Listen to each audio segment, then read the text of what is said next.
Morning student. आज हम chapter first पे ठोस अवस्था के आगे के टॉपिक के बारे में बात करेंगे। आपका अगला टॉपिक है निबड़ समतुल्य जालक में अंतराकाशी स्थल या रिक्तियां। हमने आपको बताया किसी भी ठोस में जो उसके अवयव कण होते हैं परमाणु, अणु या आयन होते हैं, और ये परमाणु, अणु और जो आयन होते हैं यह गोल आकार के होते हैं। इस प्रकार किसी भी क्रिस्टल में जो इनका अरेंजमेंट होता है गोल आकार के अरेंजमेंट में होता है। इस आधार पर जो अंतराकाशी रिक्तियां होती है वह दो प्रकार की होती है। एक तो होती है चतुष्फलकीय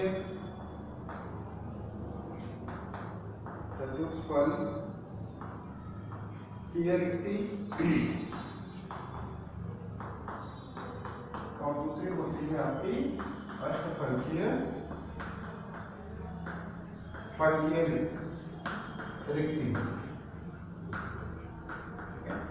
चतुष्फलकीय रिक्तियां कब बनती है? जब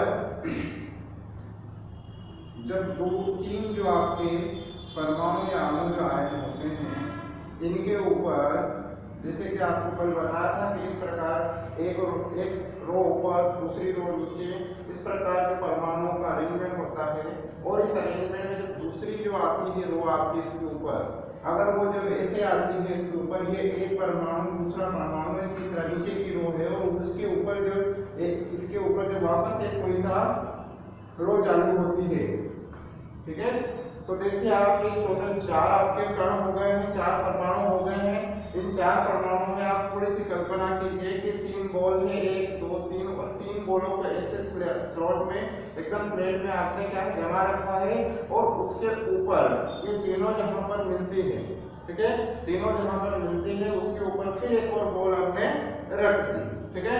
तो इन चारों बॉलों के बीच में जो आएगी गैप आएगी, आप जानते हैं चारों बॉलों को जब रखेंगे तो जो गैप आएगी वो गैप का जो आकार कैसा आएगा, आप देखिए ऐसा एक आकार इनका बन जाता है, ठीक है। तो ये इनके बीच का जो आकार होता है, यही आकार जो आपका कहलाता है चतुष्फलकीय। ये जो आकार बनता है ये क्या कहलाता है? चतुष्फलकीय आकार कहलाता है। इस कारण क्या है, ये आपकी क्या कहलाती है, जब इस प्रकार परमाणु आपके जालक में अरेंज होते हैं तो ये आपकी क्या कहलाती है? चतुष्फलकीय रिक्ति कहलाती है, ठीक है। और ये चतुष्फलकीय जो रिक्ति होती है, ठीक है, इनका जो अनुपात होता है वह इस प्रकार होता है। चतुष्फलकीय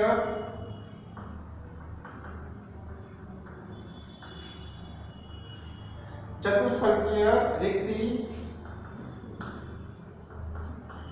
को घेरने वाले चतुष्फलकीय रिक्ति को घेरने वाले गोले की त्रिज्या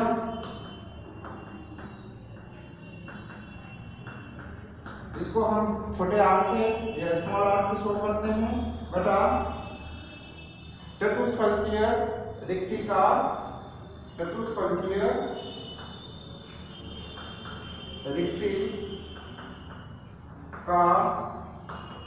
निर्माण, चतुष्फलकीय रिक्ति का निर्माण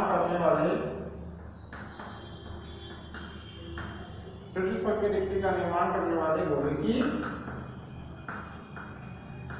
त्रिज्या, इसको हम कैपिटल आर से शो करते हैं।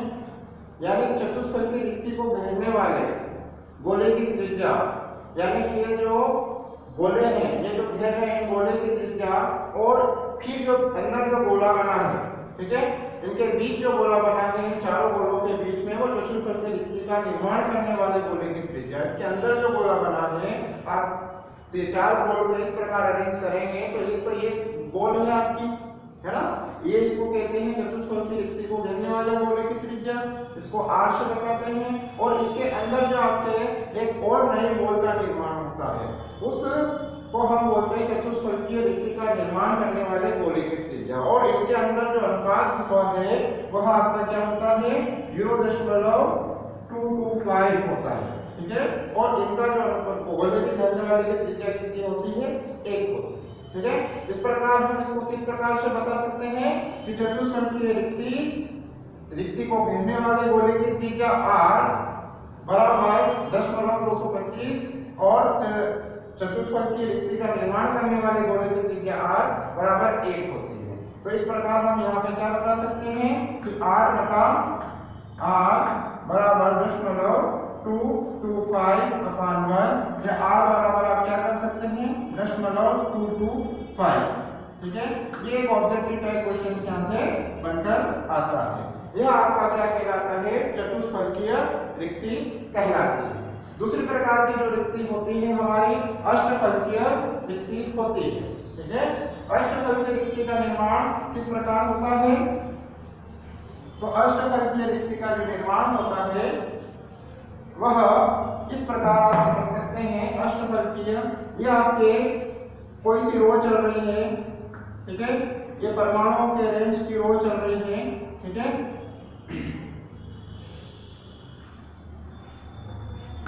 अब इस रो के ऊपर, ठीक है, अब इस रो के ऊपर क्या होता है कि ये जो आ रही है आपकी, यहाँ पे देखिए, ये अगर ऐसा अरेंज करेंगे तो आपकी एक चतुष्फलकीय रिक्ति बनेगी, परंतु इसके ऊपर वापस क्या हो कि ऐसे गोलों का अरेंजमेंट इस प्रकार हो, एक गोला यहाँ पर,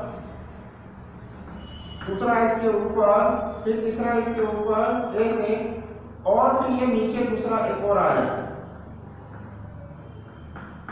तो आप यहाँ पर देखो ये वाला आपका कैसा भाग बन जाएगा, ये देखो, ये तो मेन आपके नीचे वाले गोले हो गए। ठीक है, और ऊपर वाले गोले, ठीक है, ऊपर एक ये गोला है और नीचे दूसरा, यानी परमाणु या अणु जो होते हैं। तो यहाँ पर आप बीचों बीच देखेंगे, एक तो आपके नीचे वाली जो चतुष्फलकीय और ऊपर वाली चतुष्फलकीय हो गई, तो इनके बीच जो आपका गैप आ जाता है, आप देखेंगे कैसा हो जाएगा ये आपका इस प्रकार हो जाएगा। ये देखिए आप,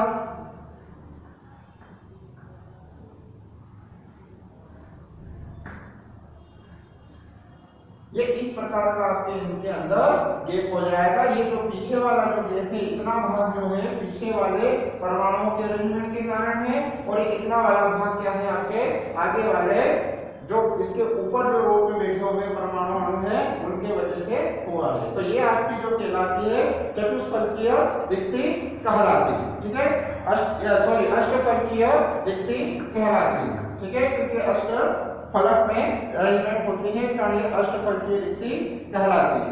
ठीक है, और ये 6 गोलों से घिरी होती है। आप देख ले, 3 गोले पीछे और 3 गोले ऊपर होते हैं, तो ये टोटल 6 गोलों से घिरी होती है, अष्टफलकीय रिक्ति कहलाती है। ठीक है, अष्टफलकीय रिक्ति का आकार जो होता है गोले के आकार से 0.414, यानी जो रिक्ति होती है आपकी, वो जो रिक्ति होती है वो अष्टफलकीय रिक्तियों के आकार से कितना होता है 0.414 होती है। जो रिक्ति होती है आपके अंदर, जो रिक्ति बनी है, ये वाली जो रिक्ति है, इसका जो आकार है आपका कितना होता है 0.414 के लगभग होते हैं। इस प्रकार आपके जो आर रिक्ति है, आर रिक्ति मतलब कि आपने अभी हमने बात करी थी कि जो निर्माण करने वाली, यानी इनके अंदर जो निर्माण हुई रिक्ति, उसका जो है वो रिक्ति का जो एरिया है, और बटा इन बड़े बड़े गोलों के द्वारा जो निर्माण की गई रिक्ति है, इनके बीच जो अनुपात होता है 0.141 का होता है। ठीक है, तो इस प्रकार जो रिक्तियां होती है, आर बराबर आप क्या कर सकते हैं, आर रिक्ति बटा कैपिटल आर रिक्ति बराबर 0.14। ये ऑब्जेक्टिव टाइप क्वेश्चन है। चतुष्फलकीय रिक्ति के लिए किस प्रकार का संबंध होता है और अष्टफलकीय रिक्ति के लिए किस प्रकार का संबंध होता है, ये आपको आपके ऑब्जेक्टिव टाइप क्वेश्चंस बनता है। ठीक है, अगली बात देखिए हम आयनिक यौगिकों के बारे में बात करें।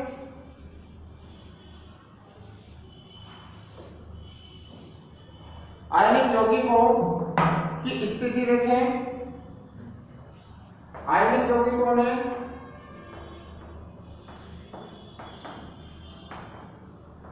आयनिक यौगिक की स्थिति के बारे में बात करें तो ऋण आयन और धन आयन, ठीक है, ऋण आयन धन आयन में उपस्थित होते, जो ऋण आयन सर्कुल में उपस्थित होते हैं तथा धन आयन को घेरते हैं। इसमें क्या होता है, ऋण आयन उपस्थित रहते हैं, ठीक है, और धन आयन क्या करते हैं, उनको घेरते हैं। इस प्रकार धन आयन द्वारा घिरी गई, धन आयन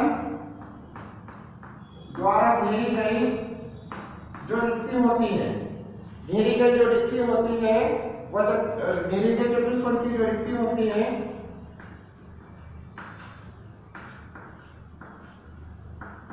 रिक्तियां जो होती है वो आपकी कितनी हो जाती है, r प्लस बराबर 0.225 r हो जाती है। ठीक है, ये किसके द्वारा, धन आयन द्वारा घिरी गई चतुष्फलकीय रिक्तियां हैं, जबकि धन आयन द्वारा घेरी गई अष्टफलकीय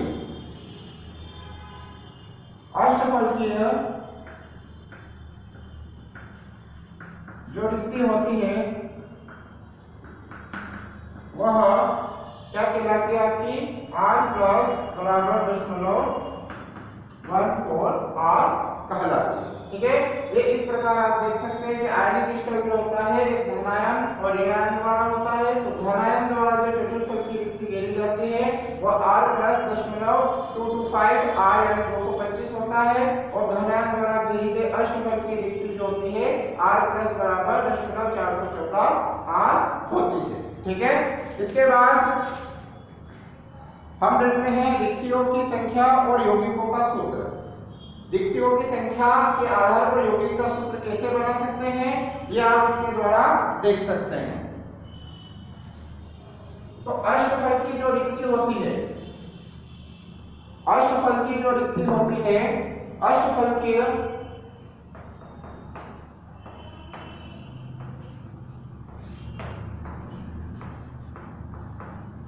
अष्टफलक की रिक्तियों की जो संख्या होती है,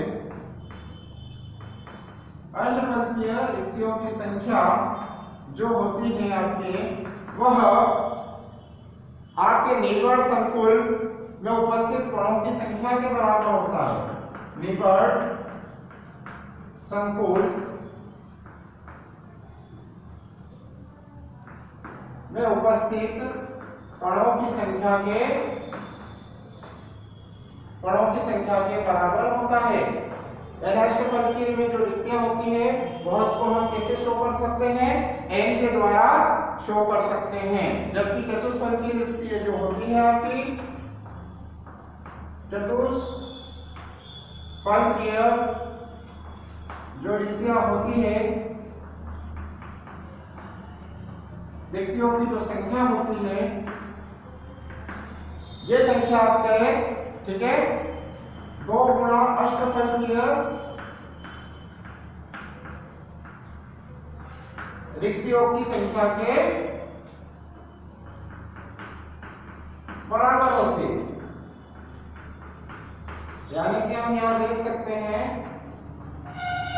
कि अष्टफलकीय की जो रिक्तियां है वह अष्टफलकीय की रिक्तियों का 2 गुना होती है। ठीक है, ये इसके बेसिस पर भी कुछ क्वेश्चंस बनते हैं और ये भी पूछा जाता है ऑब्जेक्टिव टाइप क्वेश्चन में। अष्टफलकीयों की रिक्तियों की संख्या कितनी होती है, तो निर्वर्ण संकुल में उपस्थित कणों की संख्या के बराबर होती है। ठीक है, अगर इसको हम n माने, n के कणों की संख्या अगर n है तो यहाँ पर जो चतुष्फलकीय रिक्तियों की संख्या 2n हो जाएगी। ठीक है, इसके बाद देखिए आयनिक यौगिकों में त्रिज्या अनुपात। ठीक है, और उससे पहले हम बात करते हैं उपसंयोजन की। तो उपसंयोजन संख्या वह संख्या है जिसमें एक आयन विपरीत आयन को घेरे रखता है। यानी कोई सा धनात्मक आयन कितने धनात्मक आयन को कितने ऋणात्मक आयन घेरे हुए हैं और ऋणात्मक आयन को कितने धनात्मक आयन घेरे हुए हैं, वह उसकी क्या कहलाती है, उपसंयोजन संख्या कहलाती है। ठीक है, अब बात करते हैं त्रिज्या अनुपात की। त्रिज्या अनुपात की बात करें, त्रिज्या अनुपात से भी एक प्रश्न बनता है। त्रिज्या अनुपात जो होता है आपका, यह आयनिक ठोसों में उसके धनायन की त्रिज्या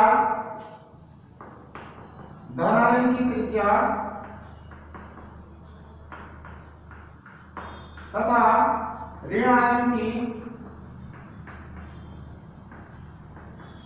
की त्रिज्या का अनुपात होता है। त्रिज्या अनुपात जो होता है किसी भी धन आयन जो होता है उसकी त्रिज्या और ऋण आयन की त्रिज्या का अनुपात होता है। हम इसको r प्लस और r माइनस के द्वारा शो कर सकते हैं। इसी त्रिज्या अनुपात के आधार पर हम आयनिक ठोसों की जो होती है आयनिक क्रिस्टलों की ज्यामिति के बारे में हम वर्णन कर सकते हैं, ज्यामिति के बारे में बता सकते हैं। ठीक है, यहाँ पे देखिए दिए गए धन आयनों दिए गए धन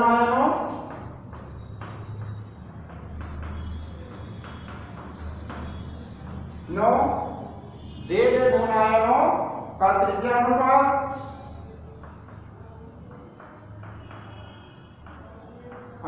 जो होता है हम इसको r प्लस और r माइनस के द्वारा शो कर सकते हैं। ठीक है, दूसरा देखिए धनायन क्रिस्टल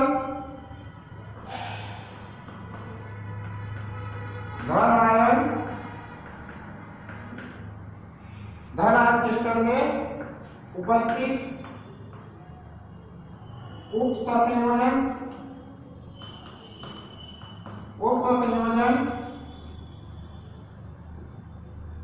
संख्या जो होती है वो देखते हैं। दूसरा आप देखें आयनिक क्रिस्टल की ज्यामिति क्या होगी। आयनिक क्रिस्टल की ज्यामिति, ठीक है, और इसके उदाहरण देखेंगे। ठीक है, तो यहां पर आप बात करेंगे। ठीक है, सबसे पहले जो होता है दिए गए धनायन यानी धनायन की त्रिज्या और ऋणायन की त्रिज्या में जो अनुपात होता है, यह अनुपात यदि 0.155 से 0.225 के बिटवीन होता है तो आपकी जो उप संयोजन संख्या जो होती है वह 3 होती है और ये जो है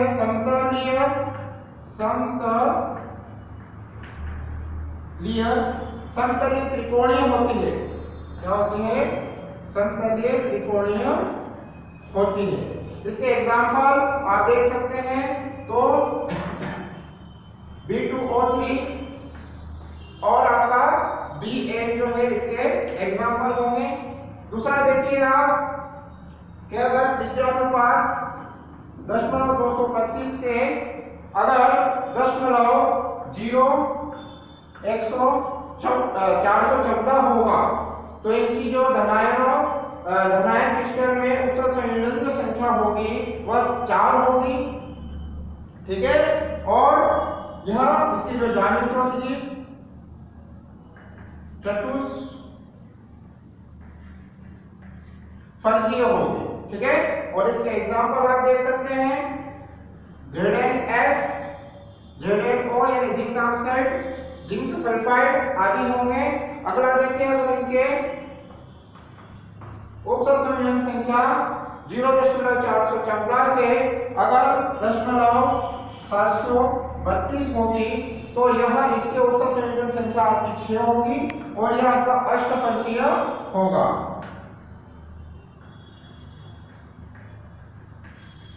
और इसके जो एग्जांपल है आपके पास NaCl तथा AgCl, ये इसके एग्जांपल होंगे।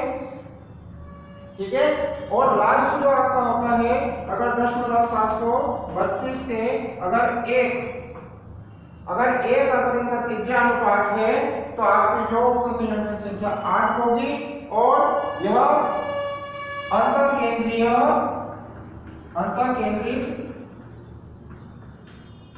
अंतरकेंद्रित गणीय होगा। ठीक है, और इसका जो एग्जांपल होगा सीजियम क्लोराइड और आपका सीजियम ब्रोमाइड आपका इसका एग्जांपल होगा। ठीक है, इस प्रकार आपके त्रिज्या अनुपात के यहां से एक ऑब्जेक्टिव का क्वेश्चन बनेगा, आपसे पूछा जा सकता है कि अगर त्रिज्या अनुपात यह है तो इसकी उप संयोजन संख्या क्या है, या फिर आपके इसमें इन उदाहरणों के द्वारा आपसे पूछा जा सकता है कि ZnH की उप संयोजन संख्या कितनी है, इनमें त्रिज्या अनुपात कितना होता है। ठीक है, इसके बाद घनीय संरचना युक्त क्रिस्टल के घनत्व की बात करते हैं। ठीक है, घनीय क्रिस्टल के घनत्व की बात करते हैं।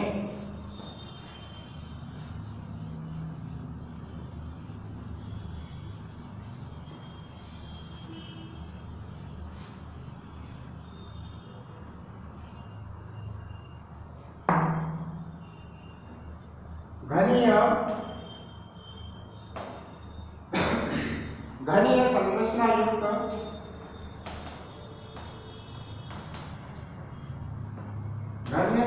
युक्त क्रिस्टल के घनत्व की गणना करना। ठीक है, घनीय क्रिस्टल आप समझ चुके हैं कि ये घनीय क्रिस्टल होता है। ठीक है, इस घनीय क्रिस्टल युक्त संरचना वाले जो क्रिस्टल्स होते हैं उसके जो अंदर जो घनत्व होता है उस घनत्व के बारे में बात करेंगे। ठीक है, तो इनका जो घनत्व होता है वो घनत्व कितना होता है, ये ऑब्जेक्टिव टाइप क्वेश्चंस हैं। घनत्व जो होता है इसको हम रो के द्वारा शो करते हैं। ठीक है, और ये ZM बटा A⁴NA।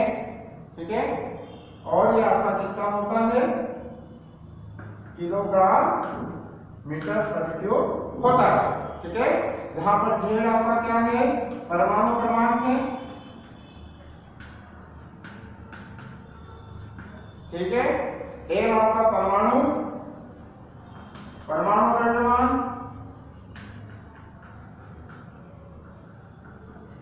ठीक है, अगला जो है आपका जो A है, यह आपकी एकक कोष्ठिका की कोर की लंबाई, एकक कोष्ठिका के कोर की लंबाई होती है।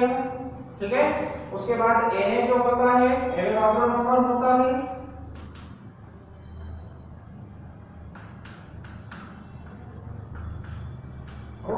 संख्या होती है, यह आपका क्रिस्टलीय घनत्व होता है।